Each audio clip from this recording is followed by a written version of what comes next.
continue our series of discourses. Now in the beginning of the season I did 3 introductory discourses about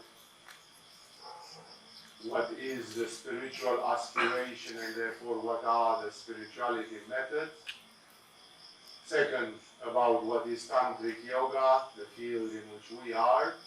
And third, last time, about what is agama yoga in the field of this tantric yoga, so that to give orientation to people about what you can do or not do in this school.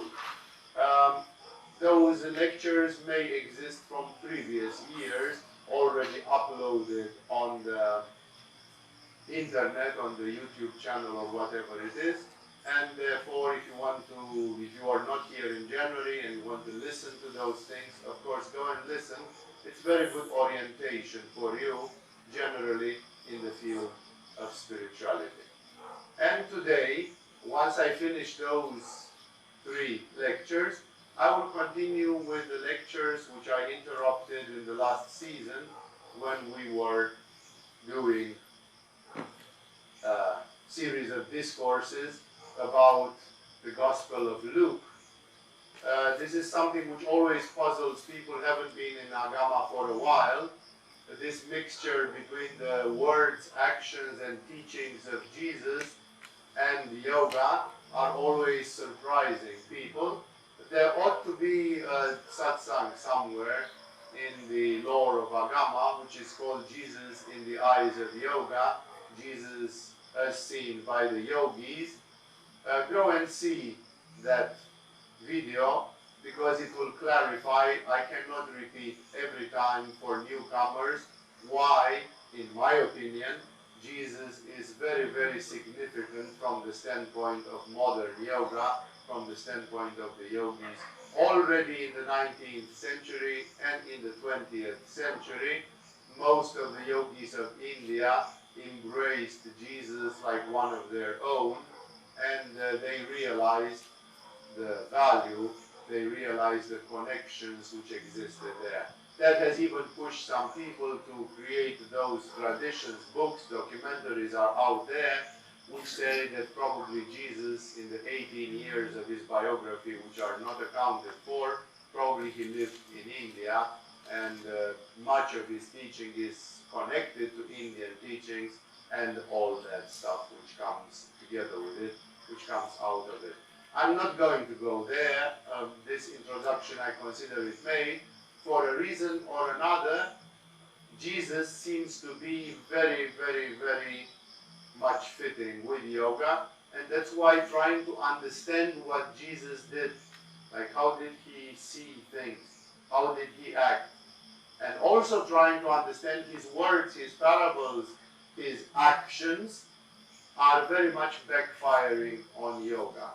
As most of you know, in yoga we have a part of our discipline called yama and niyama, the so-called morals and ethics of yoga, which are very important, and they are about harmonizing one's daily existence. And of course yoga helps you to control your mind, your emotions and so on, but the field of action is your daily life, such as about non-violence, truthfulness and all the great values of morality and ethics. And that's why many of the things which Jesus teaches, because as most of you know, Jesus hardly teaches, especially those of you who did read some of the words of Jesus and some of the Gospels, Jesus is not teaching a technology directly like in yoga. Like you want to have more awareness, therefore you have to open your crown chakra, and to open your crown chakra you better do some headstand because the headstand is good for your crown chakra. Jesus is not using too much physical methods and so on. Most of the things which are mentioned that people were doing around him was fasting, refraining from food and partly sometimes refraining from liquids, and prayer. Fasting and prayer are the 2 things which are mentioned, which of course they are maybe part of, fasting could be part of Kriya Yoga, of purification yoga, fasting fasting can be part of tapasya in general, of doing tapasya. Prayer is typically a characteristic of bhakti yoga, for those who are interested in bhakti yoga. And therefore, what I'm trying to say here is that Jesus did not teach in the way of Matsyendra and Goraksha, with asanas, mudras, bandhas. He never said, well, if you are emotionally distraught like this, then you should do dhyana bandhas or God knows what other advice he would have given, because that was not part of his teaching.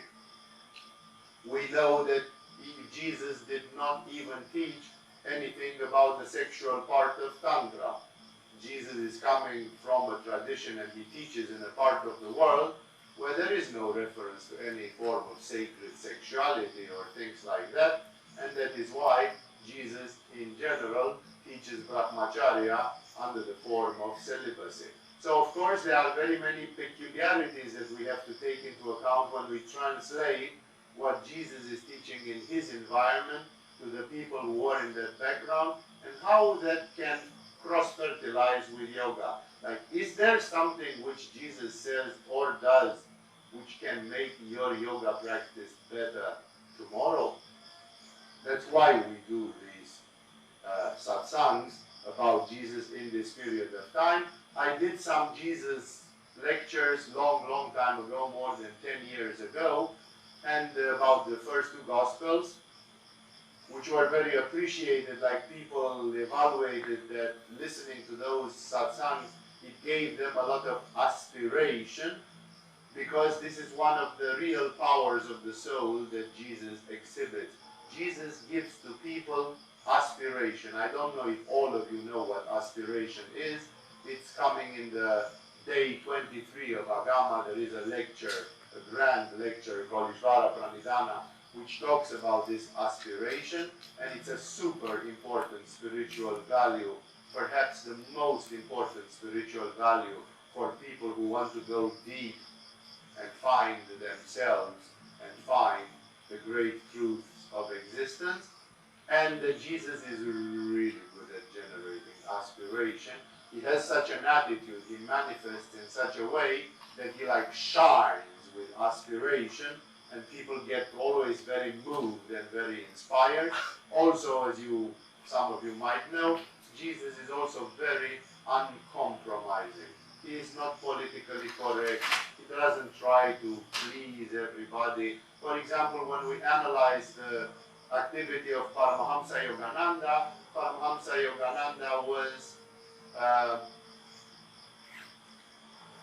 practicing a lot of charming of the crowd. He went to America in the 1930s, and there, in those days, he was considered a colored guy. He was considered a crow coming from India, and the people were having some, the white supremacist philosophy people, they were having qualms of taking great teachings from some colorful guy coming from India. So, and there was a lot of fundamentalistic Christianity still going on in the United States in those days. So Yogananda had to lead a charm offensive where he would himself mention a lot of things about Jesus. There is a whole series of lectures of Yogananda, which is today grouped under a volume or two-volume book called The Second Coming of Christ, where he talked about Christ from the standpoint of yoga quite a bit.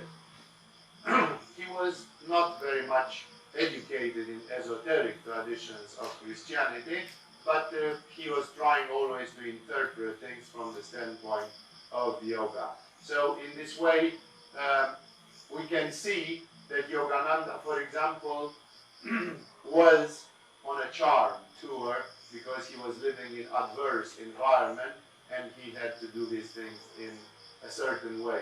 But Jesus, when he came 2,000 years ago in the Israel of those days, he just flashed it completely. Like, he didn't try to be compromising and politically correct and anything. Whenever he saw something which was rotten, he called it rotten. He just didn't manage very well his words. He was not having PR consultants or others. So, you know, he just went and splashed it and provoked so much that actually in 3 years and a half he managed to get himself condemned, crucified, blamed, mistrusted, mocked, whatever. A lot of things happened to him, as you probably know, and that was because precisely of these two things. One, uncompromising, things are black and white. You know, don't tell me, like he said, he who is not with me is against me. Try to transpose that to other circumstances, you know, like where would that live if I would say, he who is not with me is against me, especially in the present circumstances of Adama, right? So in this way, like Jesus is just cutting mercilessly through things. He doesn't accept any half-measure compromise, but at the same time, this generates so much aspiration. It's like people said, okay, this is a man who really is on, like, either he is the devil camouflaged in a white robe, or if not, you know, either this man belongs into a mental institution, or he is God walking the face of the earth, you know.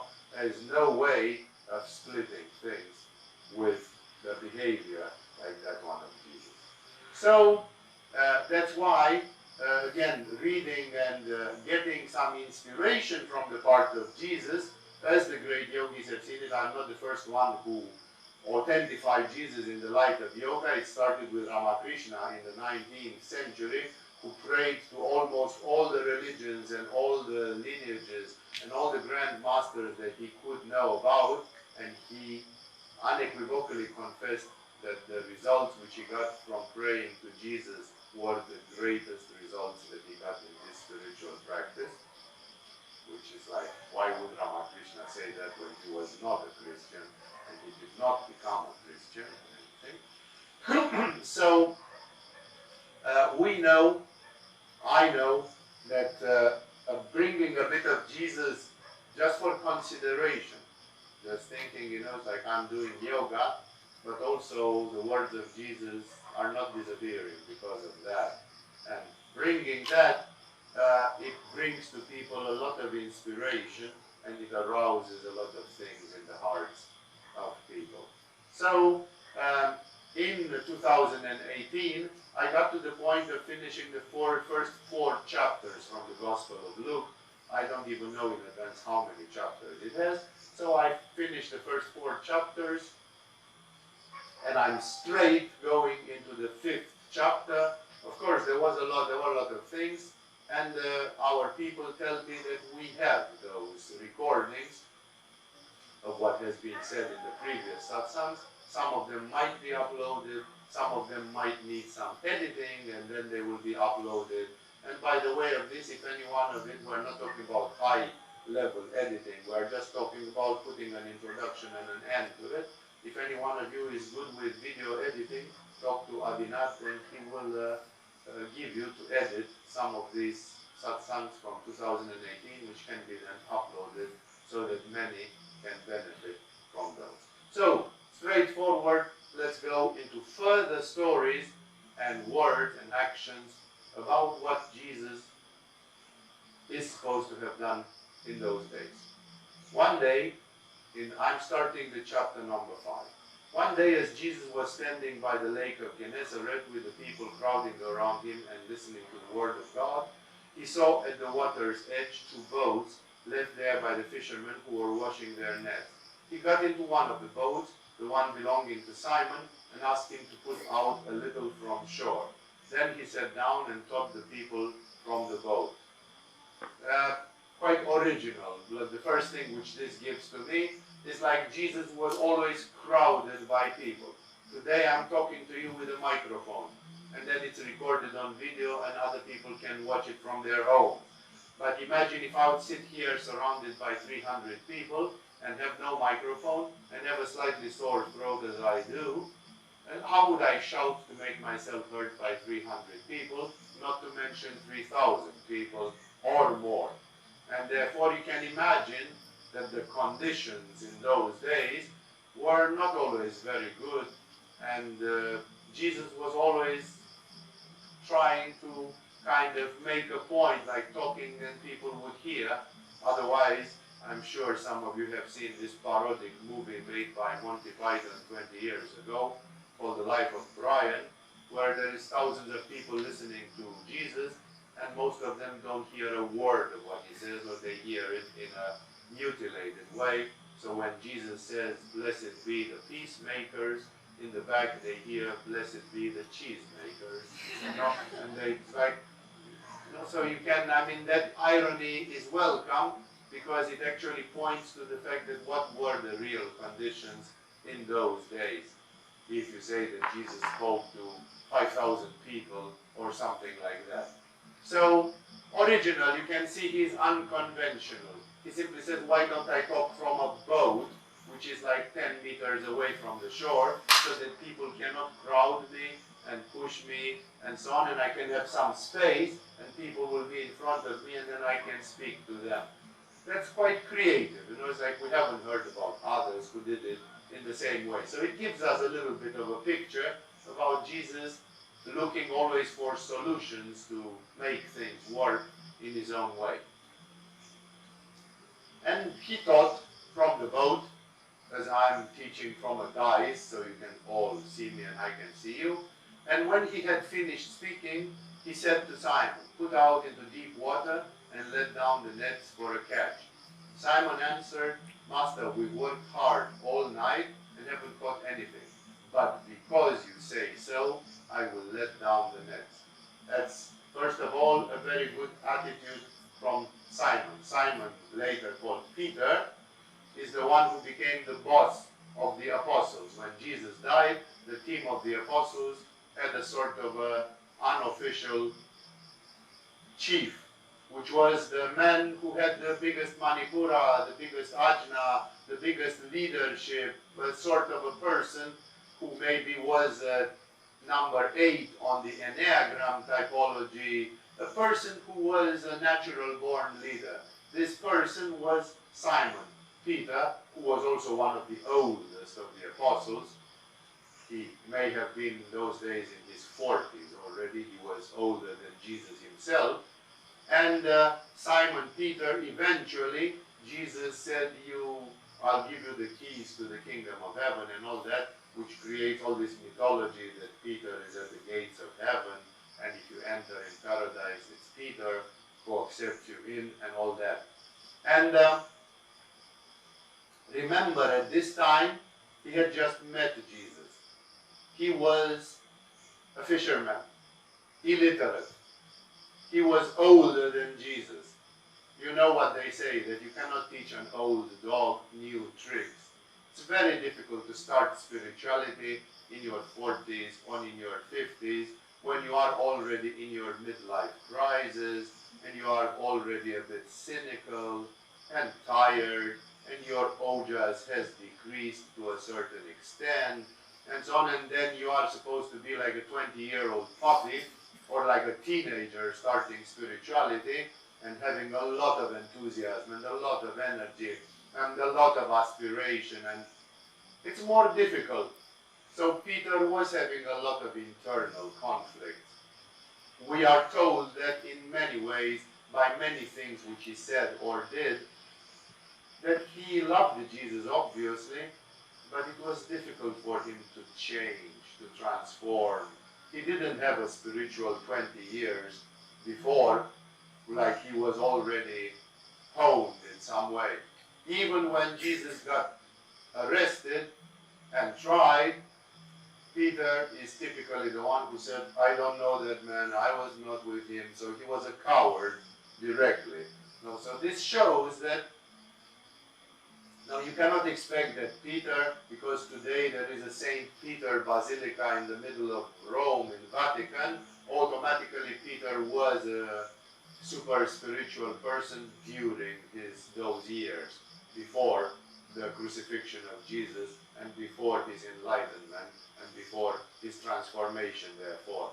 And that's why you can realize that Simon Peter was a bit of a rude fisherman in his 40s or something, people then, they lived 45 years, 50 years, 55 years. The life expectation was very small compared with today. So Peter was not a flexible, adaptable young man. And still when Jesus told him, he said, we have been working the whole night. And I'm pissed off and depressed because we didn't catch anything. And we are just washing our nets, and now you want us to work again. And you don't even know anything about fishing. But at the best we can assume that maybe because your father was a carpenter, maybe you know something about carpentry. But now you just come here like a pompous ass and tell me get back to sea and so on. It's like, but he did. You see, the humbleness, the surrender, that's a beautiful attitude, because he simply says, but because you say so, I will let down the net. Like, he is still humble. He is a good material, this Simon Peter. No, because although he has a lot of handicaps from a spiritual standpoint, he still can submit his manipura. He can put down his manipura and be humble and simply say, yes, okay, if you say, like, I believe it's going to be shit anyway, but because you say so, let's do this stupid thing which you say. When they had done so, they caught such a large number of fish that their nets began to break. So they signaled their partners in the other boat to come and help them, and they came and filled both boats so full that they began to sink. This is an interesting fact. You see the wisdom of Jesus. Like, what does Peter need?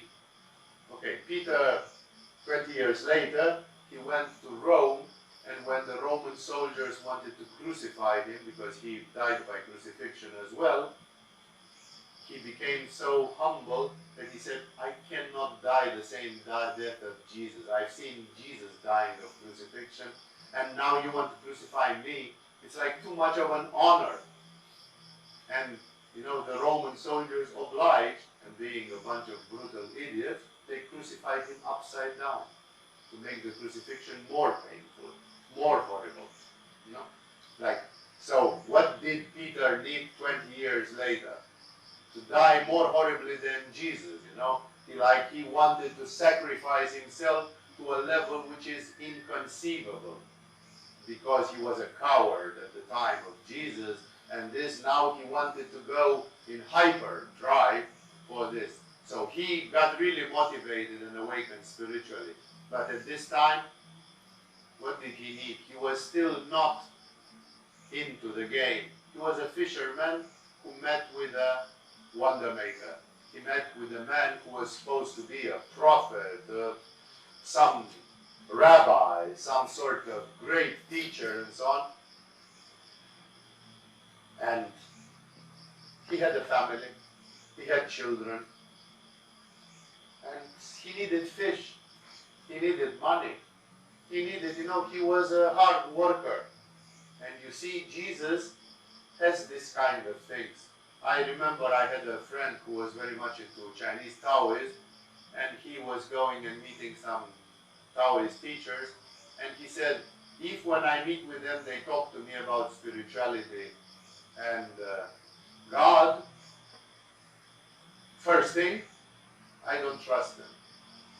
When they tell me things about daily life, I realize that they are grounded into something. There is a beautiful documentary called, if I remember correctly, The Yogis of Tibet, or no, it's the Arnaud Desjardins documentary, which is called The Message of the Tibetans. It's an excellent documentary from the 1960s, which we can play in the school for some of our spiritual movie evenings, if you shall desire so. Really remarkable documentaries. And there they see the meeting of two very big Tibetan yogis in the 1960s. They met with each other. And they said, what are they talking about when two big Tibetan yogis meet? And they said, definitely not about yoga. Because like yoga is, they do full time. That's what their life is about. But they can also refer very easily to the daily life. Like a Tibetan Lama visiting some villagers would not tell them, what is your faith in Buddha like lately? you would maybe ask them, how are your crops? Have you got enough food in the village? Like referring to the needs of the daily life. Because when people are persecuted in their daily life needs, it's very difficult to focus on spirituality. Very few people can do that. And then you say people have no faith, people have no, but they don't have any food, and how should they have faith when they don't have food? Very few people are ready to give up food for their faith. Those are the champions of spirituality. But the normal person is dependent on the needs of their daily life, and that's why even Jesus, he speaks and speaks, and then he says, let's get down to earth. What is eating you guys? Oh, what is eating you is the fact that you don't have food. You didn't manage to catch fish, and you are hungry, and you can't pay your taxes, and you can't do this, and you can't. So let's first relieve you on that point. Let's first make your daily life a little bit better, so then we can talk about God. Thus, it's a very beautiful thing which shows a wisdom which is integral. It shows a wisdom which is ecological, which is holistic, because, it's very easy to preach some extreme sectarian and fundamentalistic type of spirituality, but it has to live in the world. People have to be able to live their daily lives and practice the spirituality hand in hand with it, like the wisdom of Abhinavagupta and the yogis of Kashmir, who said a person can pursue side by side spiritual aims as well as mundane aims, because the daily life has to continue in one way or another. The second thing which interests me in this paragraph about Jesus is, I don't know if you realize, of course you'll realize once I say it, but Jesus actually sponsored, personally, directly, the killing of animals. Jesus actually encouraged, and not only encouraged, made it work, fishing. And these people killed 500 fishes, or how many there were in their boats there, to eat them and to sell them. So as you can see, whatever they say about Jesus, there is a long story that Jesus apparently multiplied bread and fish, and he was eating, and therefore he was not 100% vegetarian. He was a fish vegetarian, but not strictly speaking vegetarian. And there are scholars in Aramaic language who point very clearly, like in the Gospel of Peace and in the Gospel of the 12 Apostles, who point to the fact that the word in Aramaic used for fish is a word which can be translated in Greek as well as side dish or vegetables. Like you have a beef steak, and near it you put some green peas, some beans, and some French fries. That kind of side thing to your beef steak is called by the same word as fish. And actually, scientists, scholars, say that you can't even say 100% that Jesus was multiplying fish or feeding people with fish. But on this episode of the fishing, it's very difficult to turn this one around. Like either Jesus himself ate fish or not, which is still unclear according to scholarship. Nevertheless, he went with Peter and made him catch and therefore kill hundreds or maybe thousands of fishes, which is very relevant for the wisdom of Jesus. Maybe Jesus visited India for 10 years. Maybe being in India, he was very, very inspired by vegetarianism in India. The difference between India and the Palestine area, the Romans called Israel area Palestine in general, so that's why I'm speaking geographically, not politically, like the state of Israel. When I say Palestine, I mean that geographical area. When in the area of Palestine, today, they have Thai workers that irrigate and produce green peppers bell peppers and other things in the south of Israel. There is a lot of vegetable industry happening in the desert today in Israel. Simply because they desalinate water from the sea, they have all sorts of pumping and irrigation, and they can grow vegetables in the desert. 2,000 years ago, this did not exist. So in the desert, the food was extremely scarce. When the Jews wandered with Moses to Sinai and the southern part of today's Israel, they were said, the legends tell us that they were eating manna. Manna being a white powder which was depositing like a crust, like a crystalline thing, on the rocks. And they were just scratching it with knives and eating that powder, whatever it was, like a sort of a divine food coming from heaven. They didn't have vegetables and all that. So the situation of food in that part of the world, even when the Jews were living, they had settled in that area and they had whatever farming they had, was that without fish, they would have an incomplete diet. They will not be able. Today, if you live in Israel, you can go to Makro or whatever they have in Israel, Tesco or whatever, and you can eat a few, you can buy yourself a few kiwis from New Zealand and a few carrots imported from China or God knows from where. In those days, it was not like this. And that's why people had to live on the resources of the land which was there. And therefore, please remember this idea which we always highlight in our lectures on vegetarianism. The yogis think that you should be vegetarian. And today, in the 21st century, with Tesco just 8 kilometers from here, you can. It's easy. You can even have soya meat, false meat, and so on, so that you can dilute your taste. You cheat your taste buds in case you have any nostalgia for sausages or something like this. But in those days, and in some special conditions, it did not exist. India is a tropical country with just as a few desert areas in Gujarat or some, but for the rest is a very fertile land. And that's why in India agriculture to vegetables is very easy, and thus they have a lot of the rice and vegetables and all that stuff. So in 2,000 years ago in India, it would be easy to be vegetarian relatively. In Palestine in those days, it would be almost impossible. The same thing was valid in Tibet.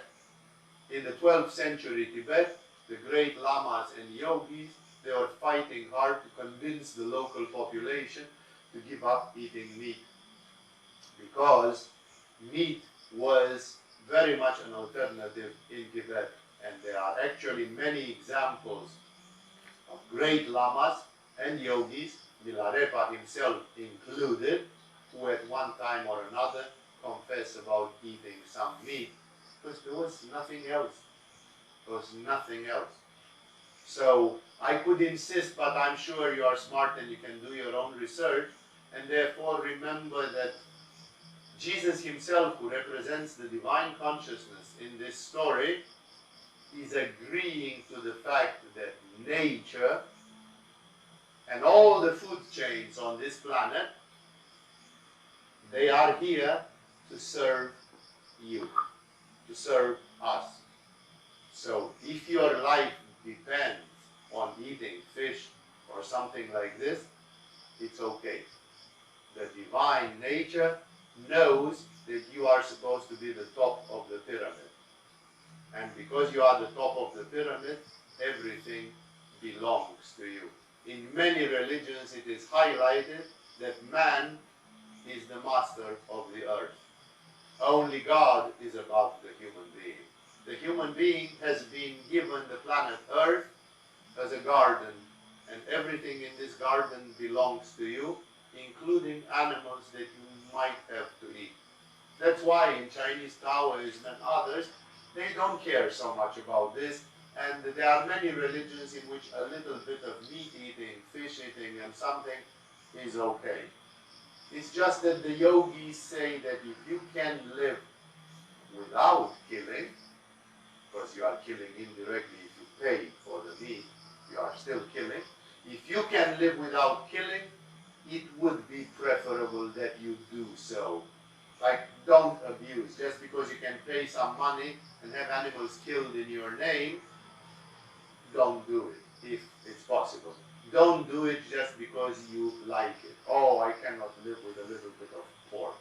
If I don't have some pork from time to time, it's like you are just an animal, you are just a beast, you are just a leopard or a tiger who drools for some pork. And that's not the right justification. It's not the good excuse. But if you would say there was absolutely no food except some pork, okay? I don't want, God says, I don't want you to die. I want you to pray, to meditate, to reach enlightenment. So if to sustain your life physiologically, you need to have some fish or you need to have some pork, go ahead. That there are many things about the fact that meat might not be so healthy for your digestive tract. And we can discuss about those, and they are very controversial, and they are way beyond our purpose here. But it is still interesting that Jesus, who is very black and white, who is uncompromising, and who represents divine consciousness, he proclaims himself, he says, I and my Father are one and the same, that you can't be more deliberate than that. Like when you say that, there's kind of no comment. Either you crucify the man or you bow down to that man, because it's like there's no alternative. When he says that, this man who says I'm God, he actually condones fishing and what comes out of fishing, like consuming fish, selling fish, and so on. We don't know if there were other animals being killed, like chickens, fowl, and other things. But it is very relevant. I am coming from the angle of Indian yoga, and my gurus taught me to be vegetarian, and it's perfectly possible and easy to be vegetarian these days. In a very satisfactory way you can be vegetarian, and therefore I don't have a problem with that, and therefore we recommend in the yoga courses as much as possible go vegetarian. Ovo-lacto-vegetarian, lacto-vegetarian, vegan, or whatever your brand of vegetarianism is. And some people would say, but what if I eat a little bit of fish? I would say it's a bit of a luxury. You are eating fish not because you would die without fish. You are eating fish because you like eating fish.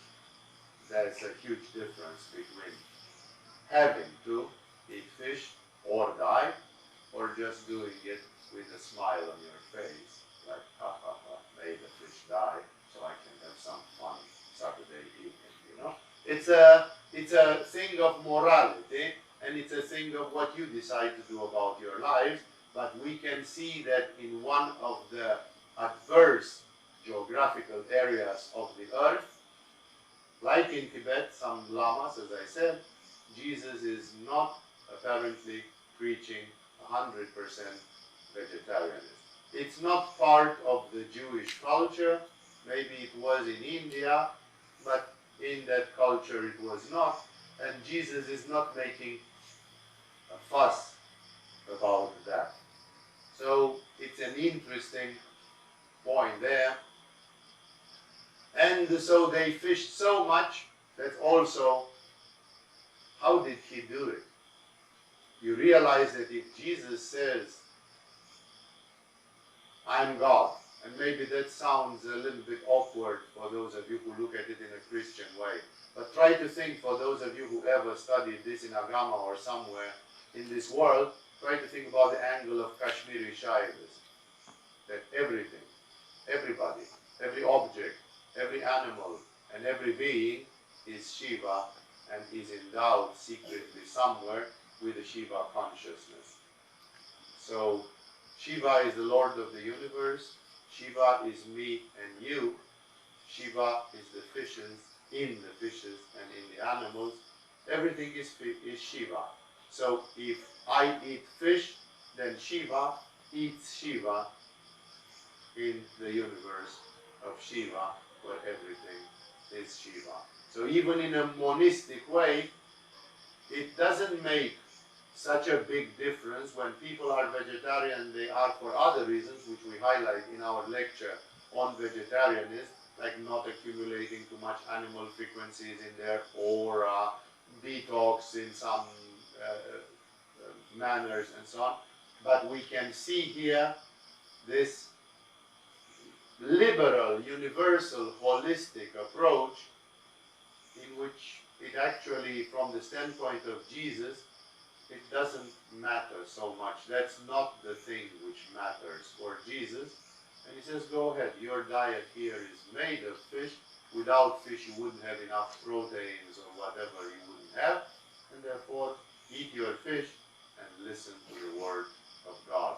But it's interesting that God offers himself.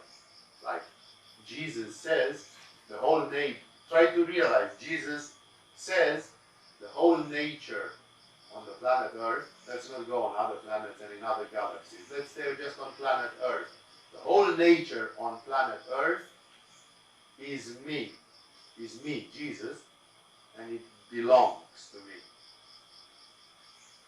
And if I take a part of myself and give it to Simon Peter, it's just like God could simply call the fishes and say, come, my dears, you are going to be caught, killed, and eaten, because you belong to me.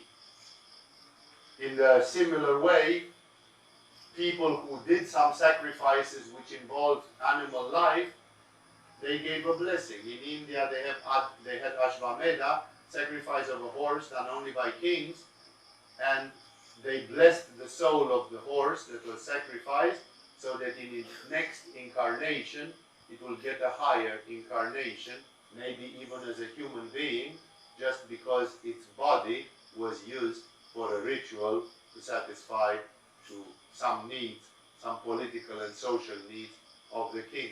So they accepted to sacrifice a horse, giving him a prize, giving him a compensation.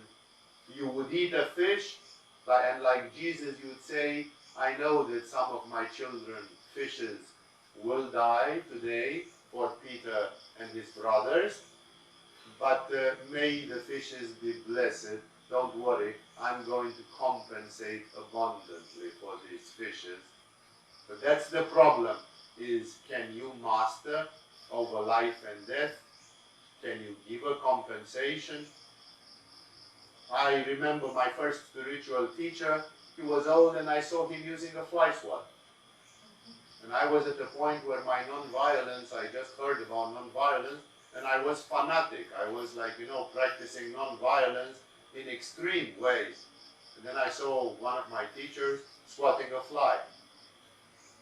And I said, why do you kill flies and so on, or mosquitoes or something, And he said, I give them a blessing. I tell them, go ahead in your evolution.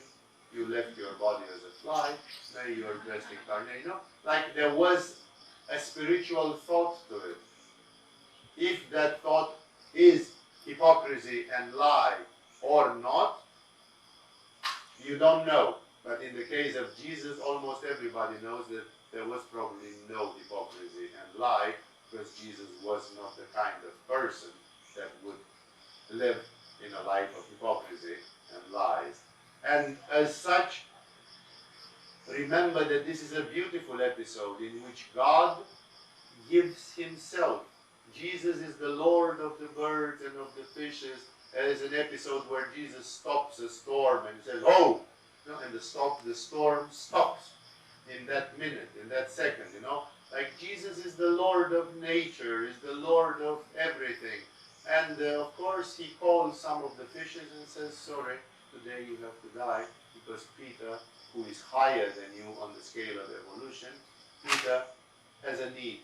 And therefore you go and die for Peter, and I am blessing you for your sacrifice. It's a beautiful understanding of how the divine consciousness works. with animals, with human beings, with the nature, with all that. It's true that we human beings, we mistreat the nature. The nature suffers because of our selfish and alienated activities. But at the level of Jesus, you can see this supreme ecology that for God is the left hand, the right hand, what moves from the right hand to the left hand. It's still the same. It's still the same. It's just nature fulfilling its function in the way in which it was built. Ultimately, if you agree that this world may have been conceived by some intelligence, then you wouldn't like, it's like the American modern television. Viewer discretion is advised, because we are going to show some tough scenes and we don't want some sissy people that have no manipura to have some heart attack by watching our program, And then even in National Geographic or this, when a tiger or a lion is attacking a gazelle, I don't know if you've ever seen the raw scene of what happens, but when one of these big cats kills an animal, it's very ugly, and it's very bloody, and it's very cruel, and it's not nice at all to see what's happening. And in National Geographic they cut it so children would not see. But why shouldn't the children see it? Because God made it that way. God programmed lions to kill gazelles. That's the way, the world in which we live. Can there be a planet, can we imagine a galaxy or a parallel universe in which that doesn't happen? Yes, I can see that there are worlds in which non-violence is enacted. It is functioning in those worlds. And then there are no lions killing gazelles. Even Jesus preached it, and he said there will come a day when the lion will lie together with the lamb, and there shall be no more killing. So even the planet Earth might become in 1,000,000 years a place like that. But until that time comes, we are a planet where there is war, social violence, a lot of misery, and animals are killing animals shamelessly, and we are killing animals shamelessly, And I remember I've seen some article today about some Thai association for animal rights and protection of the animals, And the first thought which comes to my mind is, what do they do about the pigs and cows and chickens that are slaughtered by the millions every day? Where are the rights of those animals? Because we eat them and they are tasty, it doesn't matter. Let them be killed, as long as we satisfy our taste buds, it's okay to kill, and then there is no society for protection of the animals. But of course, when it comes to a cat or a dog, we kind of start being very sensitive, like what's happening to that cat, to that dog. If you go a little bit east to Vietnam, they also go barbecue as well.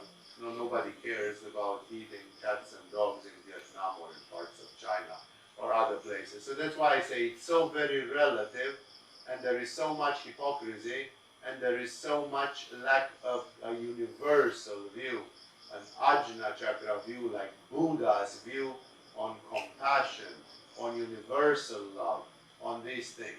You can be sure that Jesus did have this universal consciousness and universal love, and look that in his little universe with his Jewish fishermen and so on, sacrificing animals in a universe where there is anyway a lot of sacrifice on a lot of levels, it just works that way.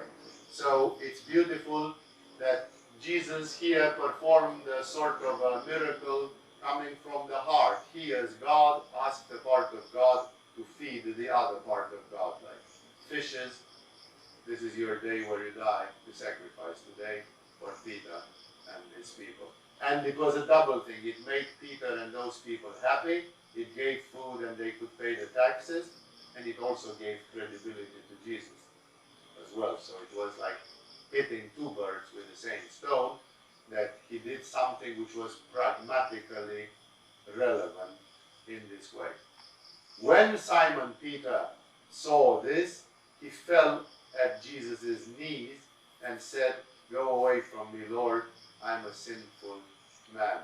For he and all his companions were astonished at the catch of fish they had taken, and so were James and John, the sons of Zebedee, Simon's partners. So 3 of the apostles of Christ were from the same village, and they were neighbors and partners in fishing, John and James and Peter himself. And this reaction is also beautiful. It shows a reflection at the level of the consciousness. When Moses saw God, when the prophets of old times saw God, when the prophet Muhammad was in the presence of God via Gabriel and in other ways, whenever people were in the presence of God in a direct way, when Jesus transfigured on the Mount of Tabor in today's Israel, the unanimous reaction is that people, normal people, they see something so big and so overwhelming, and at the same time they realize how unworthy they are, how small they are, how impure they are. To be confronted with that the curtain should be pulled and that they should be shown a little bit of that glory, that most of their reactions is falling on their knees, falling to the ground and saying, "I'm not worthy." Jesus does not a very obvious thing, like he didn't do some hocus pocus, but those fishermen had fished in that lake for 20 years or more. They knew how fishing was going. And suddenly this guy says, "Go out again with me now." No? And suddenly they come back full of fish, overwhelmingly full. It's obvious that there is a supernatural force operating here, that something not linear is involved in this. And Peter, realizing this, having at least the common sense to realize this, he says, "Go away from me, Lord, I am a sinful man." So it's like exactly like you are near the sun, and the sun is burning you.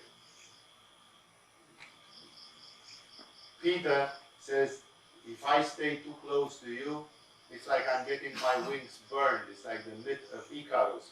You know that Icarus was trying to fly to the sun, the Greek myth. And he built himself wings made of wax. And as he got close to the sun, the wings melted because of the heat of the sun, and he fell and died. That's exactly the meaning of this myth. When you come close, you have to be pure. You have to be, for many people, coming too close to some spiritual things turns into doom. Some of the things which happened last year in Agama, they show you exactly this, that for some people it's a big mouthful. It's too much of a mouthful sometimes, and they choke on it. Peter has this common sense. He comes close and he sees some manifestation of Jesus. He realizes only God can do this kind of thing. Of course, it's not literally true. Maybe some incredibly strong shaman or something could do miraculous fishing. But ultimately, it's a paranormal power of communicating with the collective soul of the fishes and determining them to be sacrificed by offering them maybe something in exchange or something. It could be like the shamans did that when they went to hunt buffaloes or something. They were talking to the totemic soul of the buffaloes and said, "We are coming because we need meat for the winter, so we are going to hunt 10 or 20 buffaloes." So in this way, it's not that only Jesus did it from the position of God, in a loving, in a oneness way, in a monistic way. Like he was the fishes, and he was the fisherman, and he was God at the same time. But, so it's again not only, but still, Peter said either this guy is a shaman or he's God or whatever, he's a prophet of God, and then he was like, "Whoa, what was that?" And his first reaction was, "Go away from me, Lord, I am a sinful man." Like there are people who are even ashamed to be visited by gurus or prophets, or in the case of Jesus, at the maximum level, because the first reaction is, I'm not worthy. I'm just a miserable. I've been not having a clean diet. I've not been fasting. I've not been praying. My morality and ethics is shit. Yesterday I got angry and I really, really hated some people and wished them dead. The day before yesterday I beat my wife and kids. The day before yesterday, I don't know what else, I told a lot of lies to just save my ass. The other day I've been sexually horny and maybe I have done something which is not so kosher or something, you know. And now I meet with Jesus. And it's like, the first thing in me is like, oh, go away, but I'm not even worthy, you know, like I'm afraid. I'm so impure. I'm so incapable. I'm so unworthy. And I'm even a little bit afraid that this will burn me because I am unworthy and I'm in the presence of such greatness. Today, people very seldom have this feeling. People are shameless and saucy and they think they are entitled and they think they deserve everything. And if they would meet with Jesus on the street, I literally know people who have been my pupils in Agama at one time or another, would say, hi dude, how are you? Welcome back. Simon Peter would never talk to Jesus like this, you know. He's like, you know, he says, Lord, please go away from me. I'm a sinful man. He sees his sin. He is not trying to cover the gap and say, hi, hey, how are you? How are you today, Jesus? Like, this is a lack of anahata in the modern society where people cannot be humble and they cannot realize these kinds of things. And it's one of the trademarks of modern times. And probably some people in his time, they treated Jesus like, who's this dude? What do you want? We heard some weird things about him and this and that. And of course there were people who got on the other side and they beat him, they spit on him, they did all sorts. Not only the Roman soldiers, a part of the crowd was jeering at Jesus and spitting on him and hitting him while he was flogged and punished by the Roman Empire and eventually crucified. Even when he was on the cross, some idiot said, hey, if you are the Son of God, why don't you just get off that cross like this? You know, it's like, you are just an impostor, a liar. You know, you are not doing anything to defend yourself or something. So, here at least Peter shows that there was some heart, that there was something in him. And when he's confronted with it, he has this typically human reaction. But it's a typical human reaction for people that have common sense and humbleness. The people that don't have common sense and humbleness, they would go the other way around and be provoked or react in other negative ways. And so they were amazed, but this amazement went into the heart. And then Jesus, because his reaction proved him to be a superior man, this was the way of reacting of a man who was, he was a fisherman, he was illiterate, but in his heart he had something noble. He was a person of spiritual reaction. And then Jesus said to Simon, don't be afraid, from now on you will fish men. So they pulled their boats up on shore, left everything, and followed him. This is how you go from illiterate fishermen to having a basilica named after you in Vatican, in the middle of Rome. No, you just are being called up to arms. Come, follow me. And Jesus tells him, you have spent 40-something years fishing fish, now you are going to fish human beings. Which is a very interesting attitude and parable as well. So Jesus is going around fishing men, and of course women, we're talking about humans in general. He fishes them. Realize what a mentality that is. That Jesus says people are blind, People are ignorant. Some people are under the power of the demons and of the devil. And I'm going and fishing them up. In a similar way, 15 centuries later, Teresa of Avila, she confessed, a great Spanish Roman Catholic saint, she confessed that in the night she was going in hell in her dream. She had lucid dreaming, and in her lucid dreaming she could go down to hell and spot some souls which were suffering in hell, and she started praying for them and calling them out of hell, and that she managed sometimes to bring souls out of hell. And because of this, she was sick in bed for 40 years. Like in the night she was saving souls, and in the daytime she was sick and agonizing in her body to pay the karma for saving those souls from hell. But what was she doing? She was fishing souls from hell. So Jesus thinks that you should be fished.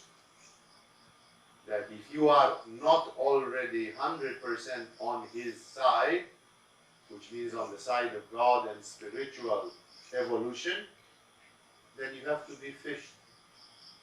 And ultimately, all of us who do spiritual work, we are fishing souls.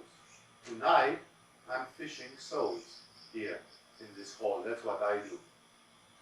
And all the yoga teachers who don't teach monkey yoga and just simple gymnastics, they are fishing for souls.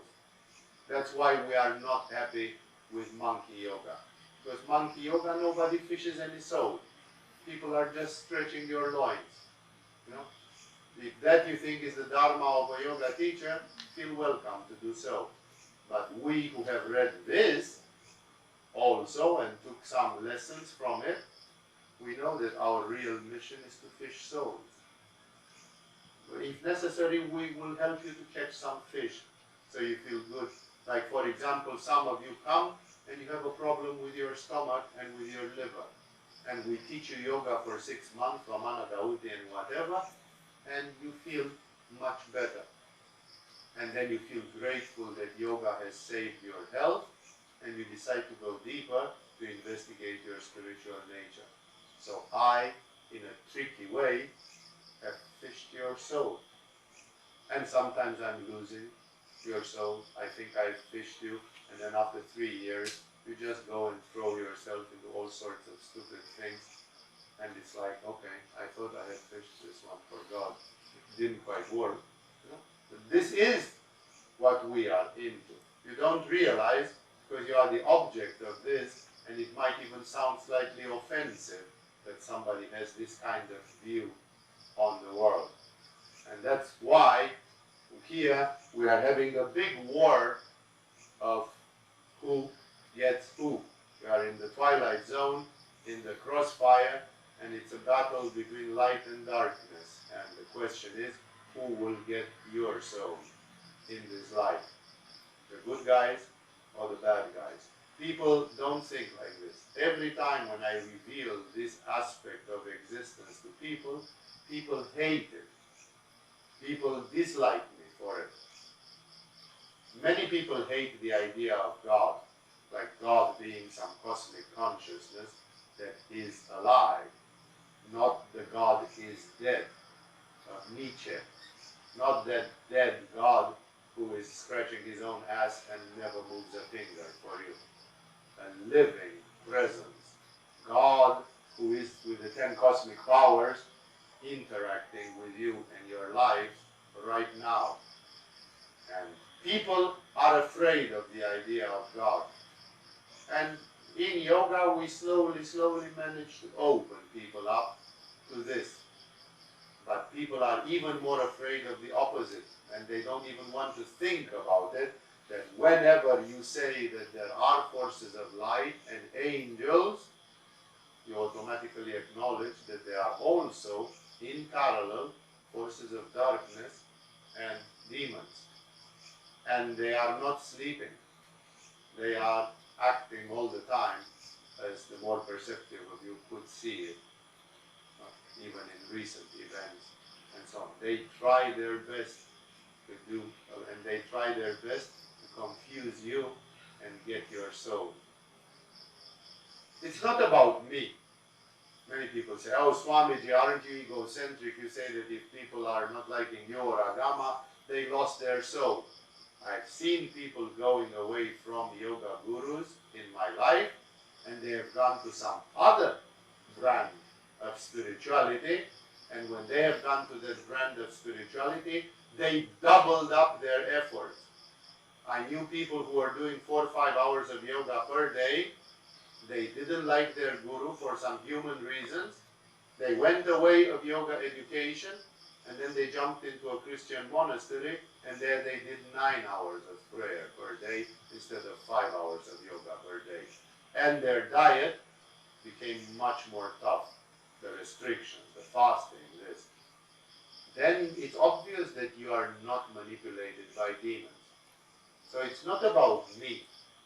I gave the stories with Agama and with me, especially what happened recently, simply because they are still very present in people's minds, and many people want explanations, and many people want to understand and so on.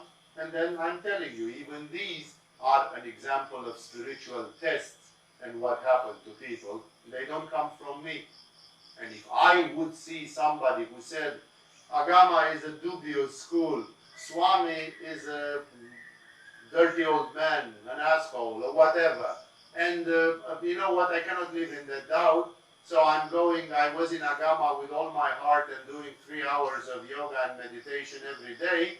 And I kind of got really disturbed. So I'm going now to Amaji in India, or I'm going to, I don't know, to some Sufi Dargah in Turkey. And there I'm doing 6 hours of spiritual practice per day, because I'm afraid that maybe the demons may play games with me. And therefore I'm kind of upgrading my spiritual practice to make sure that I'm not going from something strong to something weaker. I'm going from something strong to something stronger. That's the way to make sure that there is no hanky-panky, that there is no dirty involvement in all this. Then I would say, sure, this demonstrates aspiration, lucidity. This demonstrates that somebody really wants. And if I, personally, am not a worthy person, and I don't manage to inspire trust or other things to people, so be it. That is my imperfection, and that is my lack of ability. But when you speak about it, you have to look at it from your standpoint, not from my standpoint, from your standpoint. What does it mean? And thus, we are in the business of fishing souls, which is not a business at all. The money has absolutely nothing to do with it. And in this fishing of souls, you have to have the humbleness to realize that some of you are very determined, and some of you, even before coming to Agama, have taken very clear decisions about your life. Some of you, after you came to Agama, you got more aspiration and more clarity, and you have taken very clear decisions about your life. And some of you, accept it freely because there is nothing shameful about it, are in the twilight zone. Some of you are in a cloud, as Rumi puts it in a way. He says, come out of this cloud. Because some of you are in a cloud. You are undecided, confused, not knowing what to do. Half of you wants to do this and half of you doesn't want to do this. One step forward, one step backward, hesitating and not knowing and so on. And again, it's not about Agama or me. It's about a general thing, that there is that thing. When I was 20-something, 21 years old or something, I knew already. My life belongs to God, 100%. In this life, I'm not going to do business. I'm not going to raise a family. I'm not going to do this. I'm not going to do that. I'm just going to do spiritual practice and then karma yoga, selfless service for others. that I knew already when I was 20 years old. When I was 21 years old, the decision had been taken. And I have tried to live my life accordingly since that day. But some of you, and again, there's not a shame to be in the time where you don't know. When I was 19 years old, I didn't really know what I wanted to do with my life. No? You are in that stage, and therefore you have to, but you are fishable. You are fishes in a pond. And let's see whose hook you are biting. If you are biting the hook of Jesus, or if you are biting the hook of the other side. Like with the Jedis in Star Wars.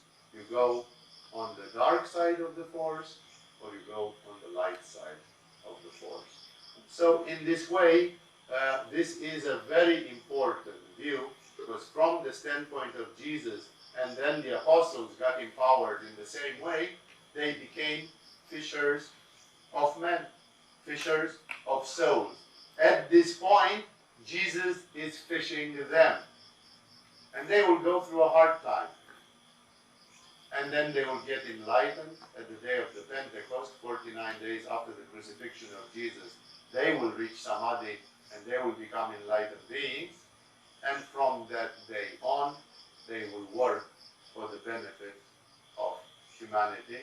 Most of them going in the footsteps of Jesus. Out of 12 apostles, 11 were murdered. Most of them in torturing, painful ways. Only one of the 12 apostles, and that one is John, only John is the one who did not get killed by anybody, and he lived 101 years or something like this in some Greek island, in the island of Patmos, if I remember correctly, in the Greek archipelago. So,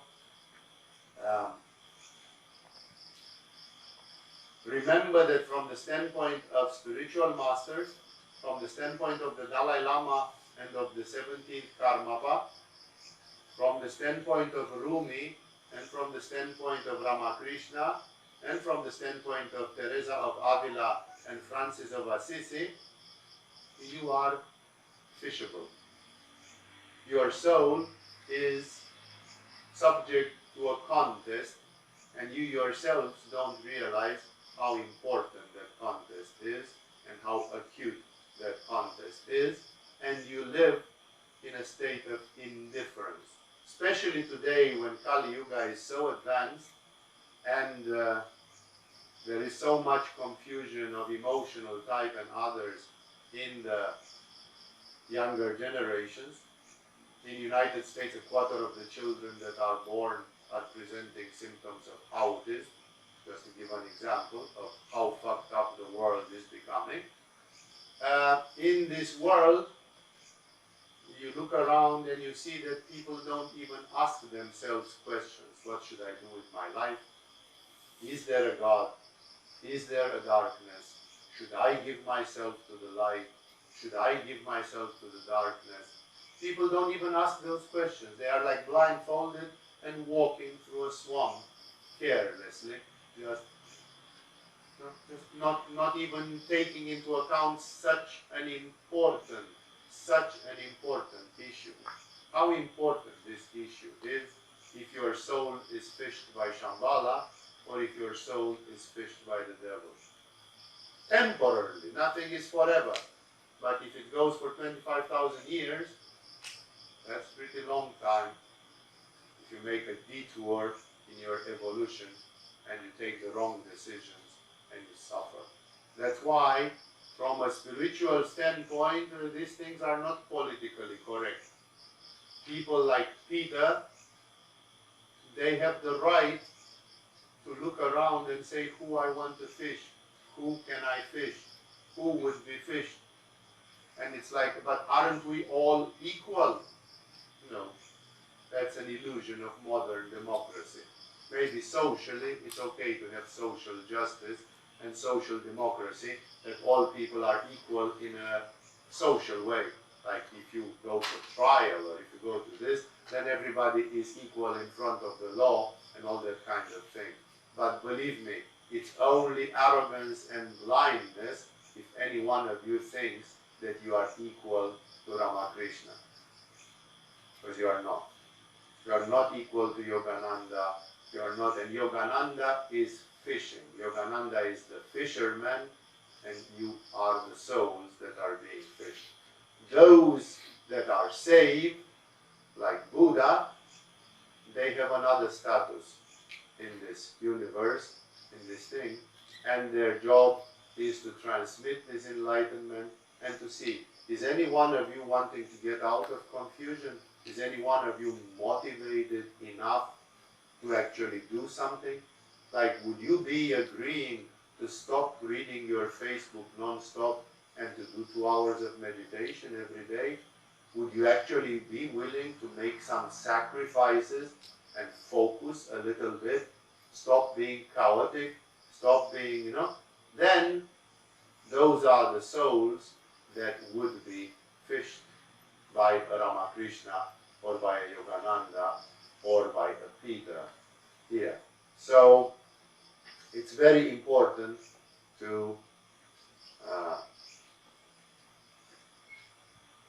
understand this thing, because this simple language which is here, it shows us it's a rabbit hole which is very deep. It's very deep, you know, it's like we are recruiting. There is the army of God, and I'm the military recruiting service. Who would like to join the army of God? It's like it's black and white. Jesus makes things very black and white. If you are not with me, you are against me. Period, he says. You know? So who wants to be in the boat of Jesus? It's a rhetoric thing. I don't need show of hands. But it's a question which I am addressing to your soul. In whose boat do you want to be?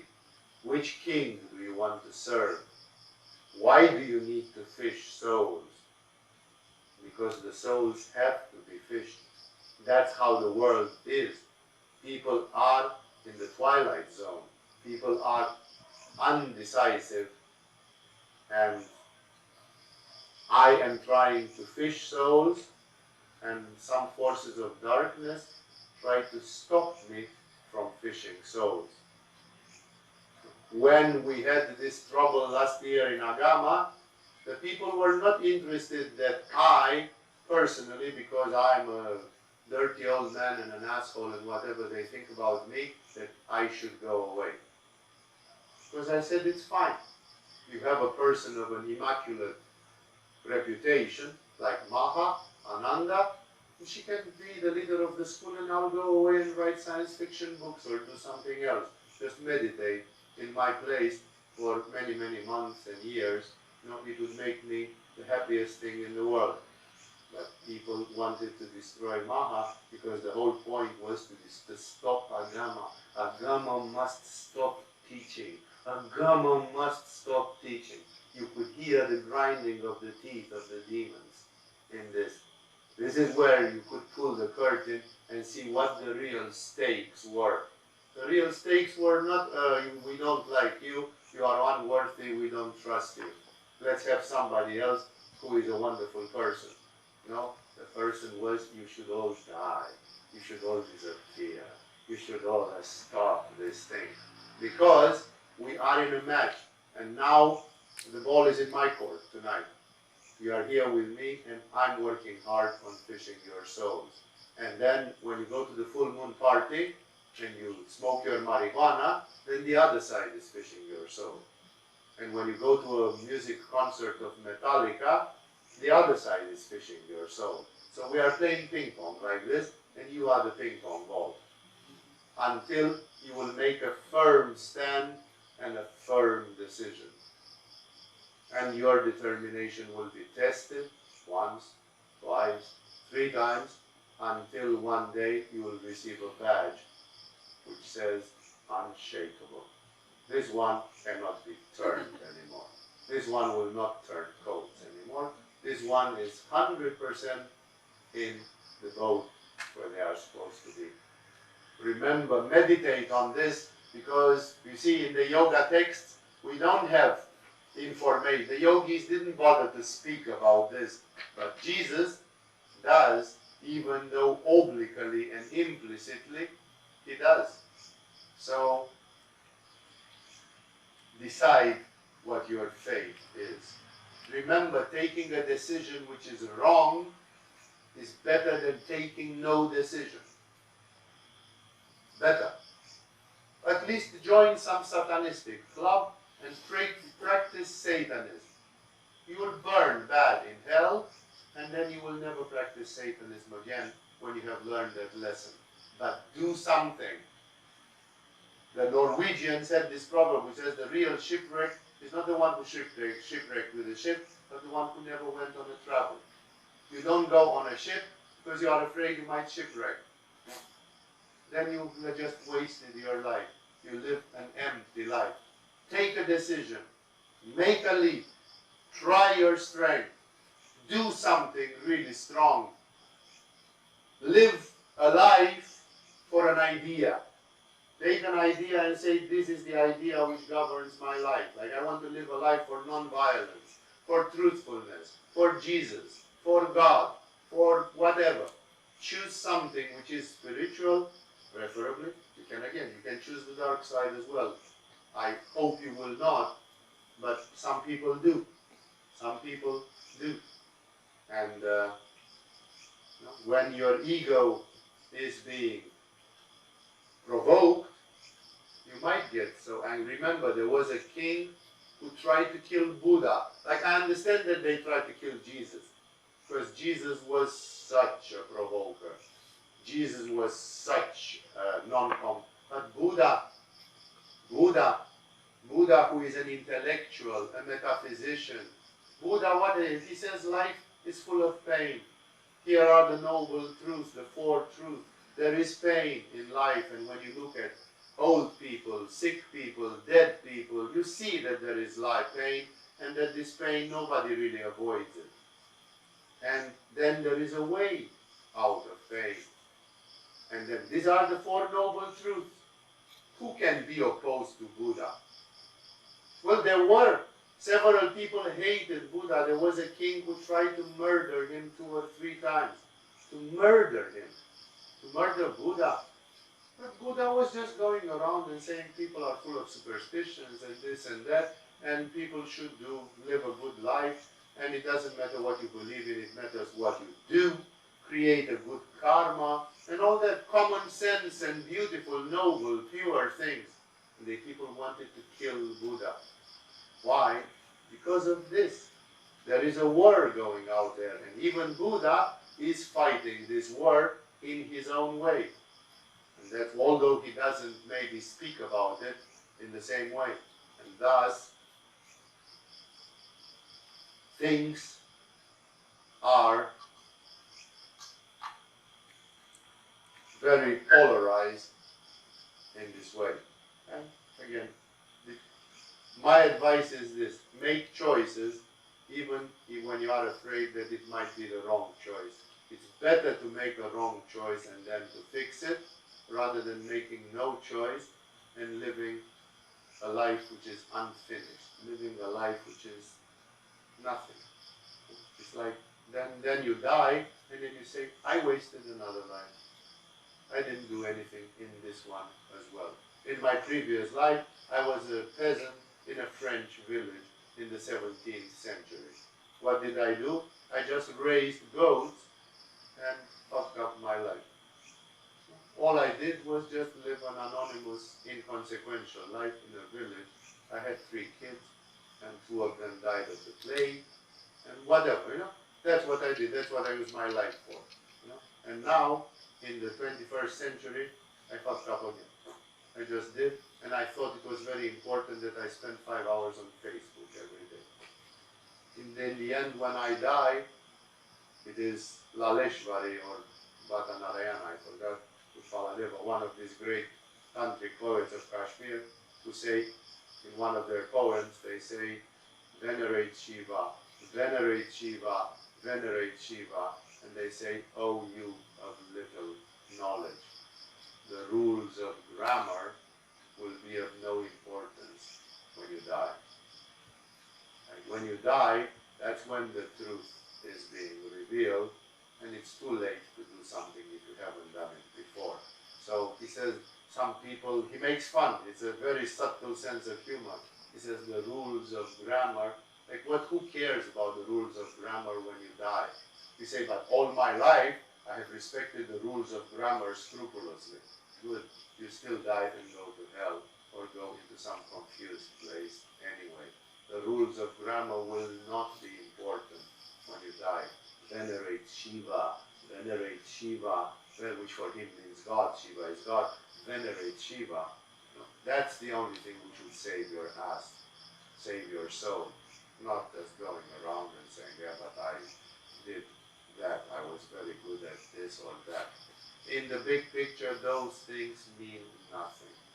It's dust, shadows and dust, and they disperse. So focus on the things which are not shadows and dust. And because we have a few minutes left, I'll go to the next.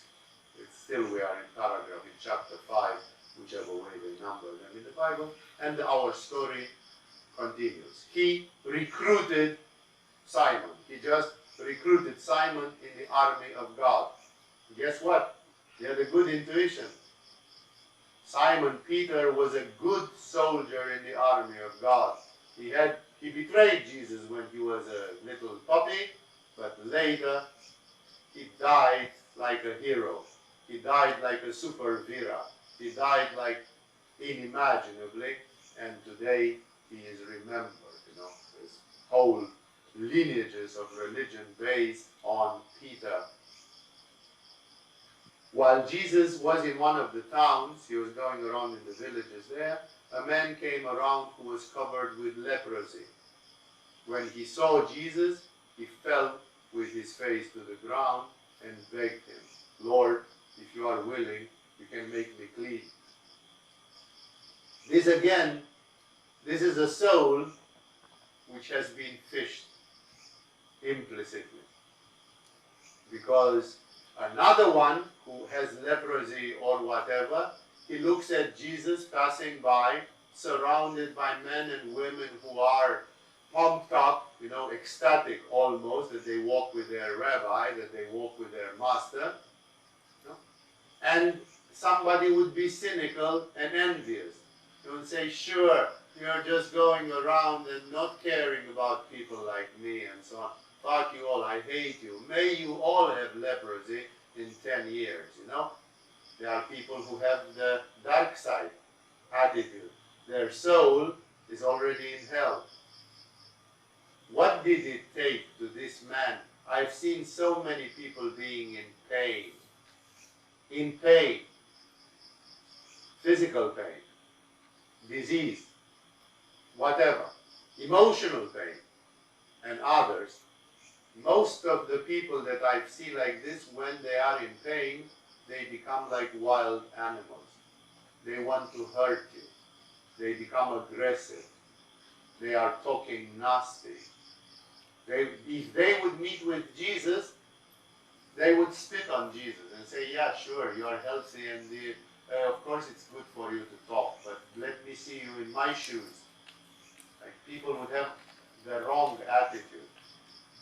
This man is an example. How many others may he have met? Leprosy, because of the poor conditions of hygiene and poor sanitary conditions in those days, leprosy has been one of the worst things in the world. Until 1940s or 50s, when finally the modern medicine discovered that leprosy can be healed with penicillin. It just takes penicillin to stop leprosy. This leprosy, which in those days was so big, and people committed suicide because of it, and it was like leprosy was it was like as bad as the plague or as bad as the devil in the world of those days until 1950. And then in 1950, do you hear about leprosy anymore?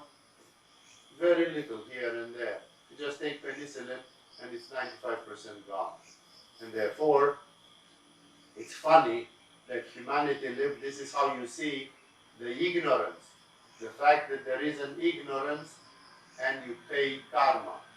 Nobody could have saved the people as long as medicine and technology had not reached a certain level where that's not a problem. Does it mean that we have no more problems? No.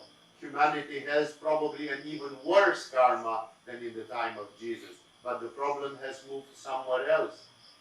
The problem is in Facebook addiction, in fake news, in collective hysteria, in other and other manifestations where the society is getting completely tortured by it. This man, somehow he had managed to keep, like, he heard, look, there comes a guy and people say he's a sort of a prophet. And if I would be cynical with leprosy all over and I already lost 3 fingers and my ear because of leprosy, I would say, yeah, fuck him with his prophecy and everything. Yeah, people can afford to listen to all these hippie prophets and going on, but if they are in my boots, they have other fish to fry. They have other emergencies, you know. Like, I would be really negativistic and angry. You know, there would be a lot of anger and frustration in me because I have been dealt such a bad card play in this life. I'm born with leprosy and I can't do anything about it, and everybody runs away from me, and I can't even drink from the same wells and springs and so on. Like, people are completely paranoid and they hate me and they run away from me and so on. Because also these leper people, they also looked horribly sometimes. They looked really scary, awful, you know. And this man, although he is in this, somebody says, look, there comes in town a guy called Jesus and they say he's a prophet. And he believes. Somehow he clicks on the right side. He says, you know what, if this man is the real deal, maybe he can stop it for me. Like Rumi, when he goes to Anahata, there is one of his poems where he says, my friends have turned into enemies and I'm surrounded by strangers, but I am in the house of mercy. My soul is a place of prayer. I want help. I ask for mercy. This is the position of Anahata chakra. This leper man, he has a big Anahata chakra, and therefore he reacts in the right way. He doesn't react with anger and frustration going to Jesus or running away from Jesus. I didn't want to even to see that guy. Yeah, I've seen lots of people who claim they are gurus and prophets and this. That's just another idiot coming by, and meanwhile I'm carrying my leprosy and slowly dying with it. No? He opens his heart and he says, I ask for mercy. If anybody can help me, please help me. He's open. And that saves the day. That saves his life, because he goes to Jesus, open, like a child. And he says, Lord, if you are willing, you can make me clean. He doesn't say you should make me clean. He says maybe you are not. He's so humble that he acknowledges that not all the prayers are answered immediately when you want and how you want. People say, oh, save my child, and your child dies anyway. How many children didn't die in the last 2,000 years? How many parents didn't pray for their children not to die? They died. And therefore, you know, people know that you pray, but sometimes your prayer is not answered to, because your prayer is not pure, because you don't have power of the prayer and you don't know how to pray, because there is some extraordinarily intense karma involved in that case. And even though you pray, your prayer is not strong enough to compensate for that karma, so it will happen anyway, or other such things. This man is humble even in this. He says, Jesus, I kind of trusted in you. See, instead of being negativistic, I trusted in you. So now please heal me. He doesn't come with a cheat. He doesn't come with entitlement and demanding of Jesus. He says, Lord, I know that if you will, I also know that it's possible that you will say, I will not. You are not in my flock. You are not my business. I have nothing to do with you. It's not the right moment in the cosmos or in your life. It's not this. God is taking a nap right now and he doesn't want to help. all the people, all the Israeli people in your group are condemned to die anyway. No, you can have a 50,000 excuses and simply say it's not going to happen right now. So that's why his attitude is perfect. This man illustrates how you should be in the presence of spirituality. You go and visit the Dalai Lama or whoever you think is a super spiritual person, one of the few spiritual people that, according to you, are still living on the face of this earth. You go like the leper. That's why Jesus loves this kind of things, because each one of them becomes archetypal.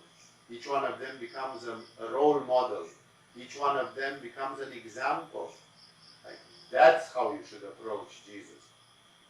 This man comes to Jesus in the madness of Palestine and in the madness of his own disease. The disease is troubling your mind because it's a karma and you don't think clearly. And this man still manages to come with one of the best attitudes. And he falls to the ground, like he is humble all the way, and he begs him. He says, Lord, if you are willing, you can make me clean.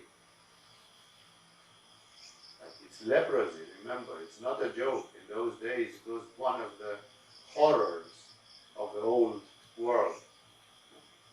And Jesus reached out his hand and touched the man. He said, I am willing. Remember, Jesus says, I am God. Therefore, what Jesus does is what God does. And therefore, God says, if you approach me like this, then I am willing. Such a person deserves to be immediately. That's the right attitude. There may be, again, and you say, what if Jesus was 3 days late? Sure, this man was still prostrating to the ground and saying, if you are willing, you can clean me. Realize, no, we all say, but it's just words. You say God is omnipotent, like Almighty.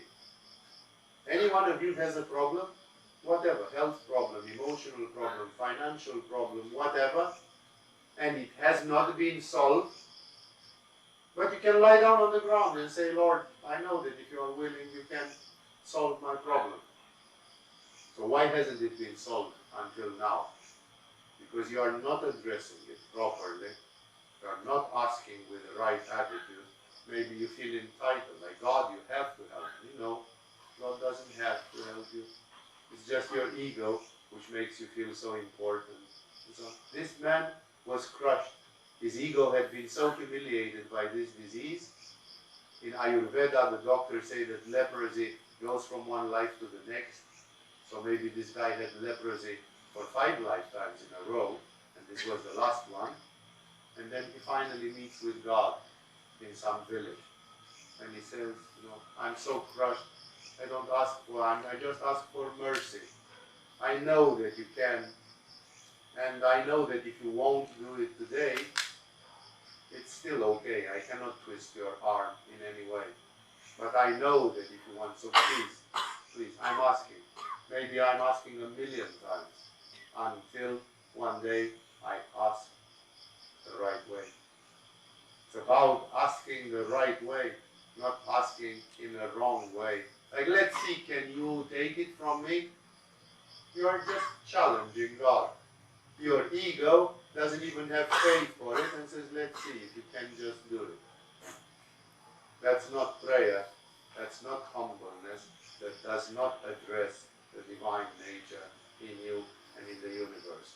So, Jesus, who was playing God, it was in the green for him. And he immediately touched the man and he says, I am willing. He said, be clean. And immediately the leprosy left him. All of us would like to be there to just witness this event. Because it's like madness. It's like you can't even imagine how it is.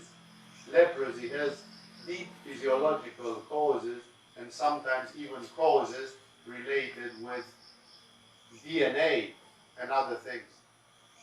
How do you see that somebody touches somebody and says, be clean, and you say then the leprosy stopped? It's like science fiction, right? It's like, whoa, you know, it's like, who can do that? How would it look? You know, I would like to have been a fly on the wall and have witnessed this event, you know. It would give me so much to just witness such an event.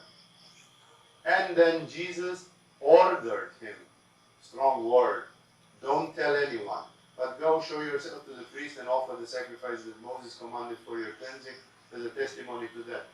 Jesus is playing so humble that he even simply says, don't say I did it. Just go to the priest and pretend you are making offerings to the temple the way Moses had ordered, and then say, oh, God has healed me. And the priest will be very happy. He says, see, from time to time, God is strong, is acting. You come, you made offers to the temple, like Jesus wanted to give the merit and the glory for this to the priests, to the temple. Like he simply said, don't say I did it. Just go and pretend you give something to the temple, pray, and then shout, hallelujah, I'm healed. And don't even mention me. Like Jesus doesn't want any glory in this. He's completely humble, and he simply says, no, just, he is ready to give all the glory to the Jewish temple of his day. So much he is doing the work of God, because it's not about him for him. Yet the news about him spread all the more, so that crowds of people came to hear him and be healed of their sicknesses. But Jesus often withdrew to lonely places and prayed.